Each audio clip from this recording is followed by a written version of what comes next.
牛逼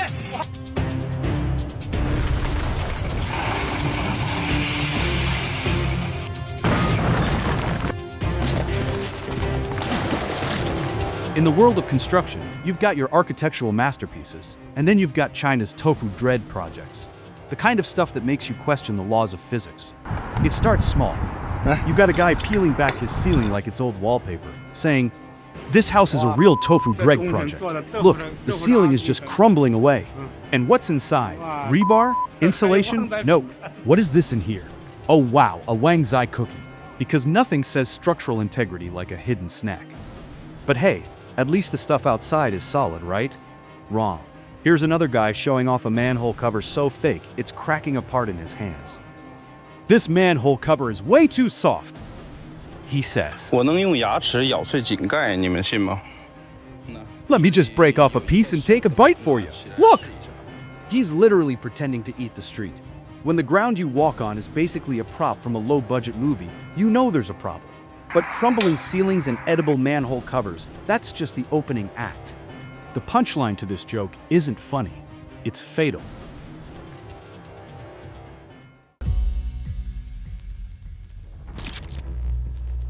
And that brings us to September 1st, 2025, around 10 a.m. in the Chengdu district of Chengdu. A tower crane at a construction site run by the China Railway 22nd Bureau Group 3rd Engineering Co. Limited decided it was done with its shift. Permanent. The tower crane plummeted, taking 5 workers with it. The official notice from the local Housing and Construction Bureau is cold and clinical. 1 person died at the scene. 4 others died in the hospital after emergency treatment failed. But if you want to know how brutal it really was, you don't need the official report. You just need to read what one victim's nephew wrote online. My youngest paternal uncle was the most tragic one. He fell from the top and was then crushed under the crane. His head above the mouth was gone, and so were his feet. He then added, "They came over at 6 a.m. this morning to tell us to sign the papers. We did not agree. Gotta get that liability waiver signed before the body's even cold." That's crisis management, state-owned enterprise style. And who's behind this masterpiece of engineering? None other than the China Railway Construction Corporation, CRCC, a mega-sized central state-owned enterprise, managed directly by the State Council, with a registered capital of 9 billion yuan. This isn't some fly-by-night operation. This is the big leagues. And this isn't some one-off bad day at the office. This is a pattern. Just 10 days earlier, on August 22nd, their good brothers at the China Railway Engineering Corporation, CREC, had their own disaster at the Jianzhou Yellow River Superbridge. A steel cable snapped, 12 workers were killed, and another 4 went missing. 2 of China's biggest state-run construction giants. 2 fatal disasters in less than 2 weeks. As one netizen perfectly put it, CREC just had the Jianzhou Bridge accident, and now CRCC follows. Truly good brothers. So how does a state-backed behemoth with billions at its disposal manage to fail so spectacularly, so often?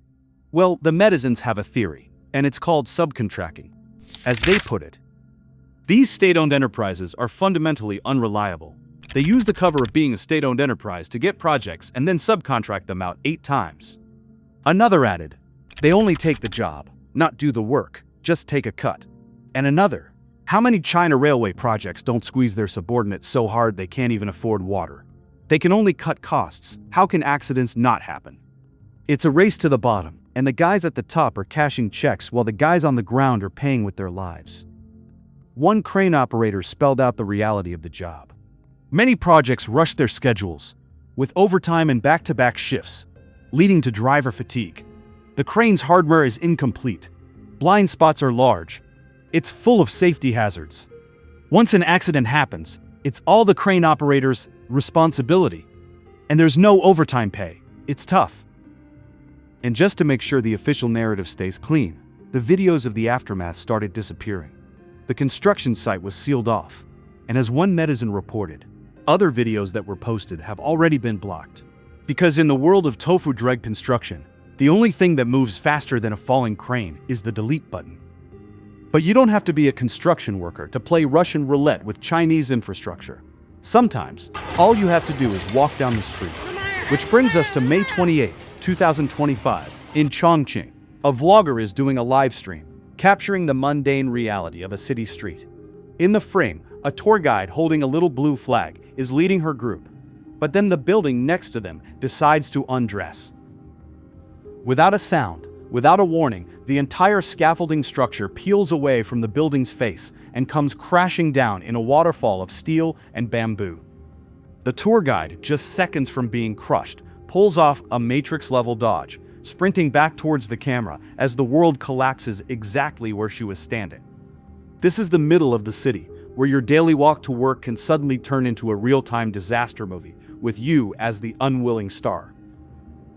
But hey, at least you're safe indoors, right? Especially in a hospital, a place designed for safety and recovery. Think again. Welcome to Guangdong, June 2025. We're inside a hospital room.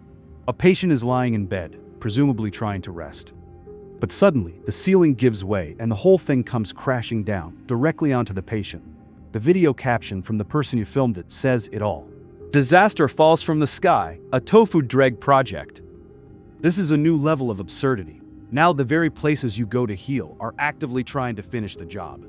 Forget medicine. This is immersive therapy, where the building itself helps you forget your original ailment by giving you a brand new, life-threatening trauma to focus on.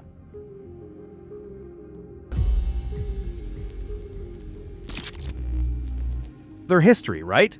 The landmarks, the public spaces people have cherished for generations? That's got to be sacred ground. Let's go to Chengdu's Zhongshan Park, August 26, 2025. We're looking at the beautiful Shaoxi Lake Pavilion, which was built in 1923. It's a century-old piece of the city's soul, and on this day, it decided to commit suicide. Videos show a massive crack appearing on the eaves. But then, with a puff of white smoke, the entire roof caves in, turning a historic landmark into a pile of broken timber and tiles. But the city knew the pavilion was in trouble.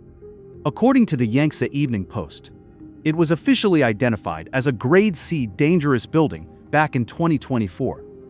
So they hired a company to fix it. The Chengdu Boya Ecological Environment Engineering Co. Limited. They started work on August 2, 2024, finished on September 30th, and held a grand reopening on October 1, 2024. But less than 11 months later, it was Rubble. The park's official response? The usual script. No one was injured and the cause is under investigation. But we don't need an investigation. They were handed a historic, dangerous building. A contract was signed, money was paid, and the result was a complete structural failure in under a year. This is a national pastime, turning history into profit, and then into rubble. Case in point, let's travel to Fenyang County, Anhui Province, on the evening of May 19, 2025. The star of this show is the Fenyang Drum Tower, a 600-year-old behemoth, the largest of its kind in all of China. And its roof tiles decided to pour down onto the public square like a waterfall of shattered history. The local government had just spent 3.4 million yuan the previous year to repair this very roof.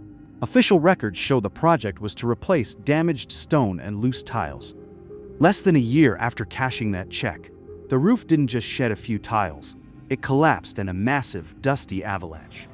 A witness summed up the sheer luck of it.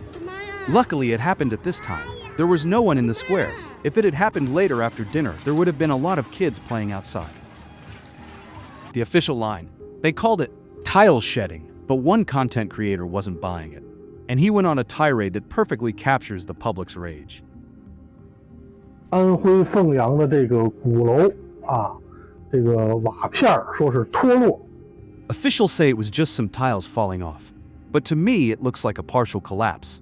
Have you ever seen tiles fall off and take down an entire wall? How is that not a collapse?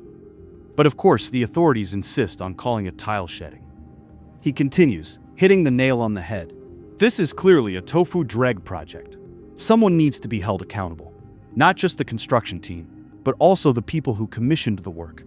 This is a disgrace to our ancestors, a betrayal of the people, and a waste of the people's money. From a 100-year-old pavilion to a 600-year-old national treasure, the story is the same.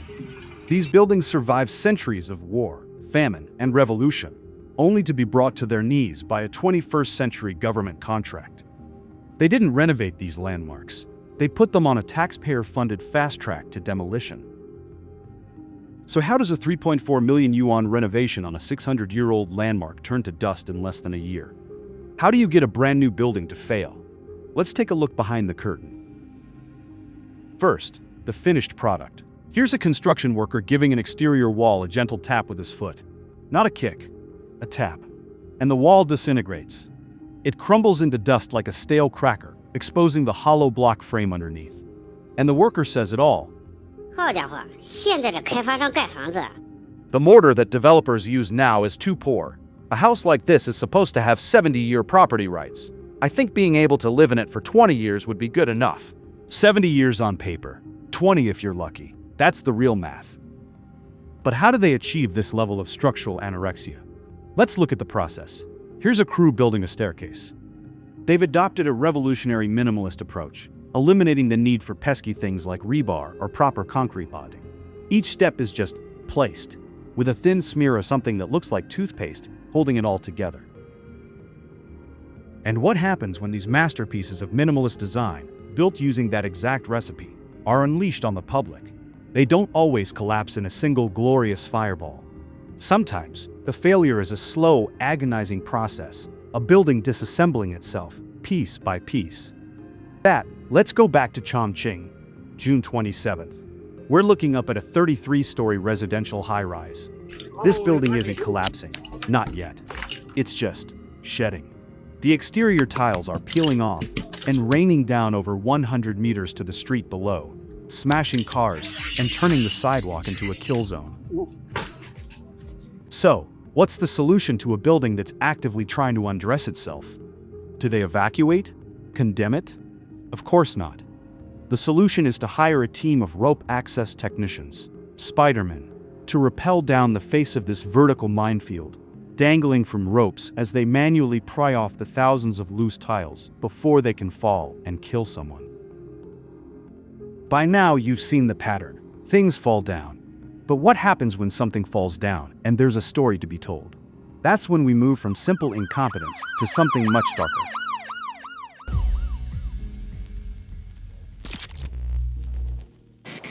Welcome to Shuangtang Village, September 2nd. A massive high-voltage power tower, a giant of steel and bolts, has crumpled to the ground like a cheap toy. It's a serious piece of infrastructure, now twisted metal lying in a field. But look closer. The story isn't the collapse, it's the bolts. Netizens on the scene started pointing out something strange. The bolts at the base of the tower didn't look like they'd sheared off under stress. They looked like they'd been cut, cleanly, with a gas torch. And suddenly, the comment section exploded with theories. Theory 1. The cover-up. As one user, Newsy, pointed out, the nuts weren't even installed during construction. There's still cement on the bolts. After it fell, the construction team probably wanted to destroy the evidence, so they cut off the bolts. In this version, the tower was a Tofu-Dreg project from the start, and the crew came back to surgically remove the proof before inspectors could see it. Theory 2. The shakedown. Another user, Feiwo, claiming to work in the industry, had a different take. There's only one possibility. Compensation wasn't handled properly. The local people post on Douyin saying the tower fell and damaged their crops without compensation. This is a normal operation. In this version, the collapse itself might be part of a dispute, a high-stakes negotiation tactic where infrastructure becomes a bargaining chip. Either way, the result is the same. A critical piece of the power grid is on the ground, and the scene looks less like an accident and more like a crime scene. This isn't just about shoddy work anymore. This is about what happens in the aftermath, where the truth is as malleable as the steel they used to build the tower. So let's zoom out. We've seen individual buildings, bridges, and walls fail. What happens when the systems that are supposed to protect entire regions fail? In Hunan, on August 28, 2025, a 10-meter section of a dam in the Shaoshan irrigation district collapsed in the middle of the night. Paddy fields are flooded, and the downstream water supply for an entire region is threatened. This isn't a leaky faucet. This is a critical piece of water infrastructure giving way. And for our final act, a scene of pure, unadulterated chaos. In Taizhou, Zhejiang, on August 29th, a group of people are standing on a bridge guardrail, using it as a diving platform. And the guardrail, A piece of public safety equipment designed to stop a car can't even handle the weight of a few people. It snaps, collapsing into the water below. And that right there is the perfect metaphor for this entire mess. It doesn't matter if it's a state-run mega-project or a simple guardrail on a bridge. The system is so brittle, so fundamentally compromised from the top down, that it can't even withstand the weight it was designed to bear. From cookie-filled ceilings to collapsing dams, this isn't a series of isolated accidents. This is a systemic rot, a national philosophy of good enough that's turning the country's infrastructure into the world's most dangerous comedy show. And the only question left is not if the next piece will fall, but when.